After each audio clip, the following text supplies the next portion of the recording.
ಇವತ್ತು ನಮ್ಮ ಕೇಂದ್ರ ಸರ್ಕಾರದ ಹಣಕಾಸು ಸಚಿವರಾದಂಥ ಶ್ರೀಮತಿ ನಿರ್ಮಲಾ ಸೀತಾರಾಮನ್ ಅವರು ಬಜೆಟನ್ನು ಸತತ 8ನೇ ಬಾರಿಗೆ ಪ್ರೆಸೆಂಟ್ ಮಾಡಿದ್ದಾರೆ ದೇಶಕ್ಕೆ. ಇದರಲ್ಲಿ ನಮ್ಮ ಆರೋಗ್ಯ ಕ್ಷೇತ್ರಕ್ಕೆ ಮತ್ತು ಶಿಕ್ಷಣ ಕ್ಷೇತ್ರಕ್ಕೆ ಉತ್ತಮವಾದಂತಹ ಒಂದು ಕೊಡುಗೆಯನ್ನು ಕೊಟ್ಟಿದ್ದಾರೆ.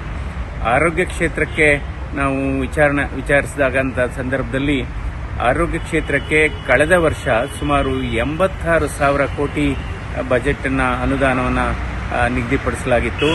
ಈ ವರ್ಷದ ಬಜೆಟಲ್ಲಿ ಇದನ್ನು 98,000 ಕೋಟಿಗೆ ಇದನ್ನು ಜಾಸ್ತಿ ಮಾಡಿದ್ದಾರೆ. ಅಂದರೆ ಅಡಿಷನಲ್ ಆಗಿ 12,000 ಕೋಟಿ ಕಳೆದ ವರ್ಷಕ್ಕೆ ನಾವು ಹೋಲಿಕೆ ಮಾಡಿದಂಥ ಸಂದರ್ಭದಲ್ಲಿ ಈ ವರ್ಷ 12,000 ಕೋಟಿ ಹೆಚ್ಚುವರಿ ಅನುದಾನವನ್ನು ಈ ಕ್ಷೇತ್ರಕ್ಕೆ ಕೊಟ್ಟಿದ್ದಾರೆ.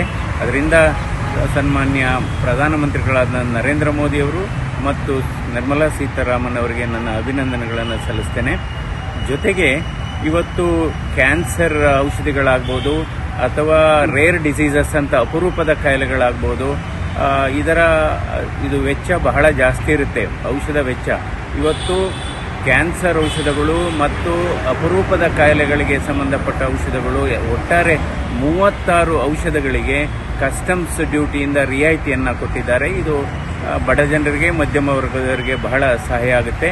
ಅದರ ಜೊತೆಗೆ ಇವತ್ತು ಮೆಡಿಕಲ್ ಟೂರಿಸಂ ಬಗ್ಗೆ ಮತ್ತು ಹೀಲಿಂಗ್ ಇದ್ರ ಬಗ್ಗೆ ಇದು ವಿದೇಶದಿಂದ ಹಲವಾರು ಪ್ರವಾಸಿಗರು ಬರ್ತಾರೆ, ರೋಗಿಗಳು ಬರ್ತಾರೆ, ಅವರಿಗೆ ವೀಸಾ ಕೊಡತಕ್ಕಂಥ ಪ್ರಕ್ರಿಯೆಯನ್ನು ಸರಳೀಕರಣ ಮಾಡಿದ್ದಾರೆ.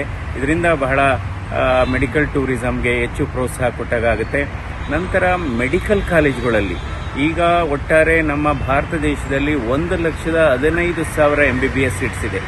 ಸೊ ಇನ್ನು ನೆಕ್ಸ್ಟ್ 3 ವರ್ಷದಲ್ಲಿ ಓವರ್ ಪೀರಿಯಡ್ ಆಫ್ 3 years ಮತ್ತು ಇದರ ಜೊತೆಗೆ ಇನ್ನೂ 10,000 MBBS ಸೀಟ್ಸ್ಗಳನ್ನ ಜಾಸ್ತಿ ಮಾಡತಕ್ಕಂಥ ಘೋಷಣೆಯನ್ನು ಮಾಡಿದ್ದಾರೆ.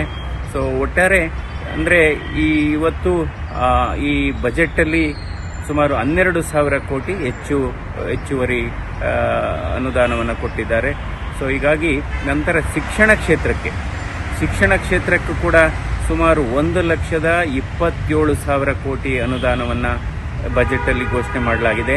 ಅದರಲ್ಲೂ ಕೂಡ ಈ ಪ್ರೈಮರಿ ಮತ್ತು ಸೆಕೆಂಡರಿ ಸ್ಕೂಲ್ಗೆ, ಯಾಕೆಂದರೆ ಗಣಕೀಕರಣದ ವ್ಯವಸ್ಥೆಯಲ್ಲಿದ್ದೀವಿ ನಾವು ಈಗ, ಅದಕ್ಕೋಸ್ಕರ ಇವತ್ತು ಮಕ್ಕಳುಗಳಿಗೆ ಇದು ಗಣಕೀಕರಣ ಮತ್ತು ಈ ಡಿಜಿಟಲ್ ಶಿಕ್ಷಣ ಅವರಿಗೆ ಕೊಡಬೇಕು ಅನ್ನೋ ಉದ್ದೇಶದಿಂದ ಬ್ರಾಡ್ಬ್ಯಾಂಡ್ ಕನೆಕ್ಟಿವಿಟಿ ಕೊಟ್ಟಿದ್ದಾರೆ ಎಲ್ಲ ಸ್ಕೂಲ್ಸ್ಗೂ ಕೂಡ. ಹಾಗೆಯೇ ಮತ್ತೆ ಈ ಆರ್ಟಿಫಿಷಿಯಲ್ ಇಂಟೆಲಿಜೆನ್ಸ್, ಕೃತಕ ಬುದ್ಧಿಮತ್ತೆ ಅಂತ ಏನಿರುತ್ತೆ, ಅದಕ್ಕೂ ಕೂಡ ಒಂದು 500 ಕೋಟಿ ರೂಪಾಯಿಯನ್ನು ಮೀಸಲಿಡಾಗಿದೆ. ಮತ್ತೊಂದು ಆರೋಗ್ಯ ಕ್ಷೇತ್ರಕ್ಕೆ ಸಂಬಂಧಿಸಿದಂಥದ್ದು, ಇವತ್ತು ಕ್ಯಾನ್ಸರ್ ಕಾಯಿಲೆ ಸರ್ವೇ ಸಾಮಾನ್ಯವಾಗಿದೆ, ಯುವಕರಲ್ಲಿ ಮಧ್ಯವಯಸ್ಕರಲ್ಲಿ ಕೂಡ ಜಾಸ್ತಿ ಆಗ್ತಾ ಇದೆ. ಈ ಹಿನ್ನೆಲೆಯಲ್ಲಿ ಡೇ ಕೇರ್ ಕ್ಯಾನ್ಸರ್ ಸೆಂಟರ್ನ ತೆಗೆಯುವಂಥ ಮಹತ್ವದ ನಿರ್ಧಾರವನ್ನು ತೆಗೆದುಕೊಂಡಿದ್ದಾರೆ. ಸುಮಾರು ಭಾರತ ದೇಶದ ಎಲ್ಲ ಜಿಲ್ಲಾ ಆಸ್ಪತ್ರೆಗಳಲ್ಲೂ ಕೂಡ ಡೇ ಕೇರ್ ಕ್ಯಾನ್ಸರ್ ಸೆಂಟರ್ ತೆಗೆಯುವಂಥ ಘೋಷಣೆಯನ್ನು ಕೂಡ ಮಾಡಿದ್ದಾರೆ. ಅದರಿಂದ ನಾನು ಮತ್ತೊಮ್ಮೆ ಸನ್ಮಾನ್ಯ ಪ್ರಧಾನಮಂತ್ರಿಗಳನ್ನು ಮತ್ತು ನಿರ್ಮಲಾ ಸೀತಾರಾಮನ್ ಅವರನ್ನ ನಾನು ಅಭಿನಂದಿಸ್ತೇನೆ.